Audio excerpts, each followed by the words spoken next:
enjoyed their lunch. I've got a lot to get through in not much time, so I just want to get into it. So yeah, my name is Joseph Wafula. I'm the artist behind Shluano's art. I've got some of my paintings here with me. Each of them tells part of my story. So take a look at them when you get a chance. They are up for sale as well if you're interested. Contact me for my cards here as well. So yeah, my journey has taken me on some tough challenges, from facing mental health struggle, losing most of what I thought was important, and rebuilding myself through creativity. Art became my voice when words failed me, my sanctuary when the world felt too loud. Through my work, I've explored the depths of self-expression, mental and emotional well-being, and the power of creativity to transform lives. I've had the privilege of working with communities and organizations like ACRE and Utulivu and Together. I organize art workshops and exhibitions, and I use my story to inspire others to reclaim their own creative power. Today I want to talk about the true meaning of creativity, how it's more than just making art. It's a force that connects, heals, and challenges the world around us. Creativity is often misunderstood. Many people think it's just about painting, writing, or making music. But creativity is much deeper than that. It is the essence of problem solving, the ability to see beyond the obvious, to transform raw ideas into something meaningful. True creativity isn't limited to artists. It is in the way we navigate life, how we adapt, how we build, and how we dream. It is in the child who turns a cardboard box into a spaceship, the person who finds a way to heal from pain through storytelling, the mother who pieces together meals from scratch to nourish a family. Creativity is a way of thinking that allows us to take chaos and shape it into something with purpose, and it is in all of us. For me, creativity became a lifeline when I lost my home, my stability, my sense of self, and even my will to live. I found strength in creating. It wasn't just about making art, it was about making sense of the world and of myself. I'll be really blunt here. I was suicidal for a long time, and the only reason I didn't kill myself was because I could not abandon my daughter in a world that I could not bear to live in. She gave my life meaning, my reason to keep going. That is why I'm still here today and why I keep fighting. Through art, I discovered a purpose that propels me forward, a way to express and share my voice. It is through this creative journey that I've found my own strength. The act of creating, whether it's painting, writing, movement, or music, gives us a space to transform emotions that words cannot reach, to process those emotions. Studies show that creative expression reduces stress, improves mood, and fosters resilience. But more importantly, creativity reminds us of our power. When we create, we are actively shaping our reality. We are proving that we exist, that our voices matter, and that our stories deserve to be seen and heard. Because when we stop being afraid to express ourselves, we step into our true power. One of the most important lessons that I've learned through creativity is how deeply interconnected we are. Yet, despite our connections, we still find ourselves divided by race.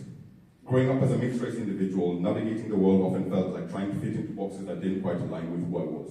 Moving from Kenya to England, I found myself caught between two worlds, expected to define myself as either black or white, depending on what continent I'm on. But those labels never captured the full picture of who I am or the complexity of my experiences. As an artist, this struggle became a recurring theme in my work. I realized that painting people in the simple terms of black and white didn't do justice to their humanity. In fact, if you paint people black or white, they end up looking grey. Identity isn't binary, it's a spectrum. A palette of colors, experiences, and stories that blend together, forming something far richer than any one label can define. If you think about it, biologically and fundamentally, we are all shades of brown. Red, yellow, and blue come together to create infinite variations of this color, just as the richness of our collective humanity lies in its diversity. The differences that we perceive are not as rigid as we have been taught to believe. More often than not, these differences have been exaggerated, manipulated, and used as tools for division. We have been conditioned to see walls where bridges could stand. Exploring this in my art was liberating. It allowed me to move beyond the constraints imposed by society and recognize the beauty in our shared humanity. We are not separate, we are all connected, pieces of the same vibrant living masterpiece. When we shift our focus from the boundaries to the spectrum, we see that our differences are not something to fear, but something to celebrate. This understanding has transformed not just my art, but the way I move through the world. It has shown me that the divisions that we so often accept as truths, in reality are illusions, tools of control designed to keep us apart. But underneath it all, we are one race, one human family, with far more in common than we've been led to believe. Art became a way of expressing this interconnectedness, of challenging the narratives of fear that divide us, and creating spaces where people can see themselves reflected in one another. And in doing so, I hope to inspire others to look beyond the surface, to embrace the beauty of our shared existence, and to recognize that we are and always have been in this together. That is why I'm currently writing a book called I Know Why You're Afraid. Because I have seen how fear silences us. Fear of rejection, fear of judgment, fear of what happens when we speak out. This book is about cultivating courage, breaking that silence and confronting the things that hold us back. Because when we stop being afraid to express ourselves, that's how we step into our true power. And in the spirit of speaking out, there is something I need to say. I've seen firsthand how institutions meant to support people, healthcare, mental health services, community organizations, are underfunded, inaccessible, or driven by bureaucracy rather than real human need. I've been part of initiatives that started with good intentions but were derailed by lack of resources or understanding.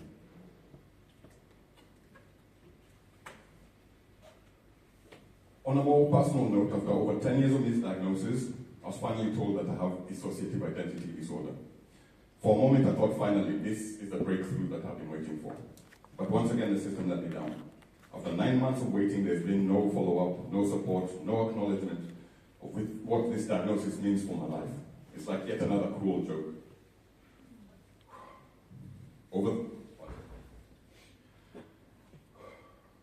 Over the years, I've been told that I have a whole list of disorders, from anxiety, depression, anger management issues, PTSD, multiple personalities, and most recently PID. Only to be told that there's nothing that they can do unless, of course, I could somehow afford private healthcare. Because we live in a system that prioritizes profit over people. I've said this before and I need to say it again. The healthcare system does not care about our health. It is a machine built on policies, bureaucracy, and profit-driven motives. A machine itself has no heart, no mind, no soul. It is inhuman, operating on structures and rules rather than compassion and genuine concern for well-being. It is not the system that cares, it is the individuals within it that have the ability to care. Those who still hold on to their humanity, who fight against the inefficiencies and injustices, they are the ones who make a difference. But they too are constrained by the system, often overworked, underfunded, and limited in what they can do. If we want real healthcare, care that puts human well-being before profit, it cannot come from the system alone. It has to come from us, from people who demand better, who support each other, and who refuse to be reduced to numbers on a spreadsheet. We cannot talk about mental health, creativity, or empowerment without confronting the structural barriers that hold people back. Because telling somebody to just express themselves it means nothing if you don't also give them the spaces, the tools, and the support to do so. If we want real change, we have to demand it. And that is where action comes in. I don't believe in just talking about change. We have to create it. That is why I've dedicated my time to workshops, exhibitions, and spaces where people can reconnect with their creativity, their voices, and their sense of self. Because we have had enough of hollow words, enough of lip service, enough of empty promises. It is time for the politicians, the decision makers, the ones who control the resources, to stop talking about support and start delivering it. Funding the organizations that are doing the work, like the people we've heard from here today. Fund grassroots initiatives and the individuals who are lifting themselves up and lifting others with them. This is about this is about investment in real human potential. I am living proof that creativity can transform lives. It has changed my life, and I'm not the only one. This town is full of people with talent, with heart, with vision. But where do we go to create, heal, and grow? There are very few places left in this town where people can gather simply to be human, to express, share, and connect. We say creativity saves lives, so why aren't we funding it? The people and groups keeping creativity alive are barely surviving themselves. We need to create environments where people can support themselves and each other. That is how communities grow. That is how lives are changed. So no more talk, it's time for action. Real action. I hope that this conversation sparks something within you, whether it's a new way of thinking, a push to create, or the courage to speak out. Because creativity is not passive. It is an act of resistance, of healing, of reclaiming our place in the world. We do not need permission to create change. We just need the courage to begin, and that starts with us. Thank you.